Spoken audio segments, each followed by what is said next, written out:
How to aim. One of my absolute favorites. Okay, and the reason it's one of my favorites is because it starts with a great story from my past. Not really my past, it's actually my mom's past. My mom was a collegiate athlete. She wasn't big into sports in high school, but was recruited for the archery team when she got to college. And so, having never done archery before, she sets out to join the team and start learning to shoot bows and arrows. So, here's the thing.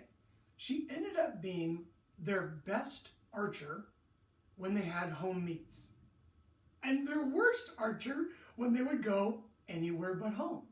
And so the coach thought this to be quite a puzzle. So he calls her in one day and says, "What's going on? Why are you so good at home and so bad when we're away?" And my mom says, "Because the trees aren't there." And he says, "What do trees have to do with hitting a target?" She says, "Well, you know the target on the end, at our little course?" He says, "Yeah." She says, "Well, I always go to that target." He says, "Okay." She says, "Well, behind that target, before you get to the freeway, there's a bunch of trees." "Okay." She says, "Well, you know how you can't actually aim for the actual bullseye? You always miss because the arrow does weird things?" He says, "Yeah, that's what I've been teaching you." She says, "Well, as I was experimenting, I found that as I went up and to the left, if I aimed right at the top of the tallest tree, I tend to hit the target a lot." So my mom would aim her little bow and arrow to the top of the tallest tree, and she would get a ball that would go right to the bullseye. Again, I reiterate, aim for trees, get bullseye. So my mom learned long ago that you don't usually actually aim for the target you want to hit, because it's usually not that simple a task. There's usually more to it than that. In the case of my mom, as you shoot bows and arrows, apparently they don't go straight. They go a little bit right or left, depending on which side of the bow they're on. And then there's always wind, and maybe there's an elevation change. I don't know. I'm not an archer. I just know that she taught me that it was okay to not aim for the actual target you wanted to hit. So we're going to talk about this today, and we're going to talk about aiming for something we don't want to hit in order to hit something we do want to hit. And again, of course, in the case of my mom, she aimed for trees to hit the target. Aimed for an irrelevant target to hit a very relevant target. So we're going to talk about this in the 4 phases of aiming, okay, which my mom went through. So we're going to go through them. The first phase of aiming, you have to name your target. Well, this is the easiest part of learning to aim. The target she wanted to hit was right here, the bullseye on the archery target thingy. Step 1, done. That was simple. Step 2, now aim for it. Okay, now this is where things get not confusing, but you have to do it on purpose, because everybody aims for the named target naturally. So if you're shooting basketball, shoot it in the hoop. Duh. If you're doing archery, shoot for the bullseye. Duh. If you're doing volleyball, aim for the center if you're passing. Duh. Well, except not duh. Have you found that you tend to miss a lot in things that you aim for? Whether it was volleyball, which we all know, or basketball if you're shooting, or if you ever tried shooting archery. The arrow does not go where you tell it to go. It goes somewhere else. But that somewhere else can be fairly predictable if you pay attention. So we have to aim for a target. What my mom did was she started aiming up and to the left, and she just found out that if she put the tip of her arrow on that tallest tree, that it would go to the target. It would go to the target. It would go to the target. So she learned what to aim for to be able to hit what she wanted. So, step 3.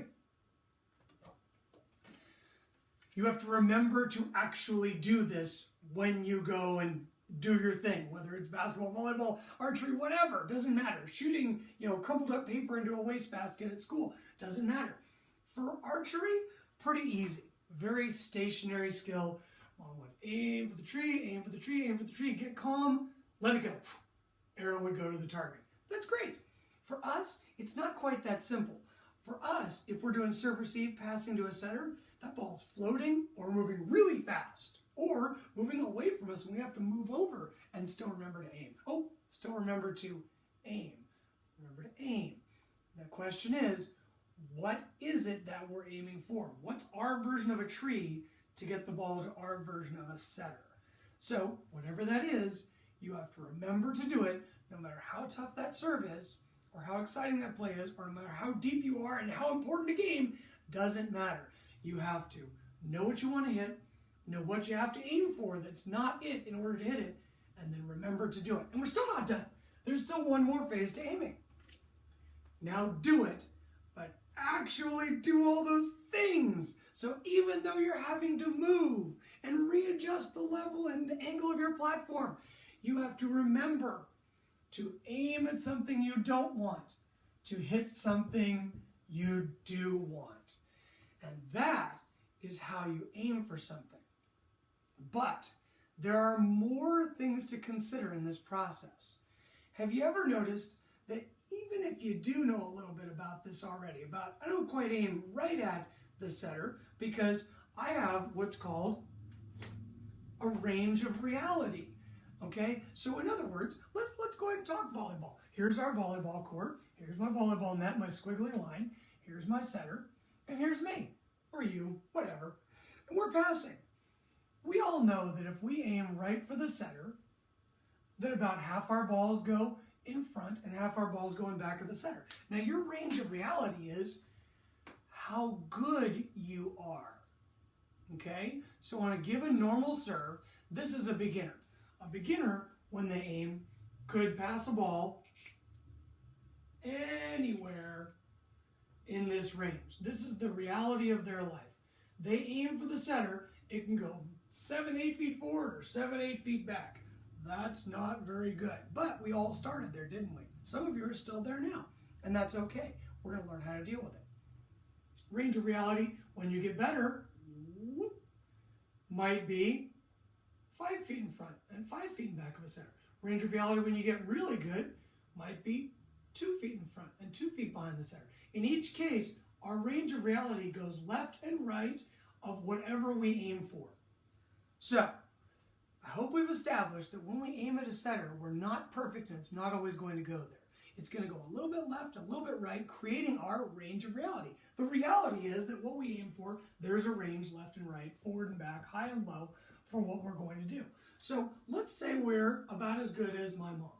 Let's go back and aim at that tree, go back and get it so we're going to the target. So now when I aim here, I might get balls in front and balls behind. We just talked about that. I'm going to tell you that we don't want to aim for the named target. We want to aim at something else.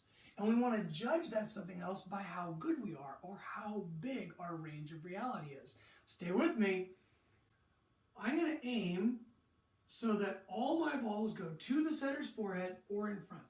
So because I'm this amount of good, my range of reality is this good, I'm now going to pass balls in that area. Anywhere in here. Either right on the setter's forehead or about, I don't know, I'd call that 6 feet in front, wouldn't you? But none of my balls go behind because I am not aiming for the setter.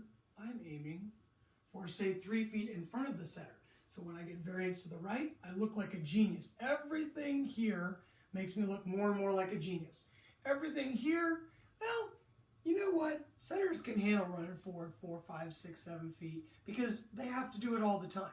What they can't handle a lot of the time are balls even a foot behind them.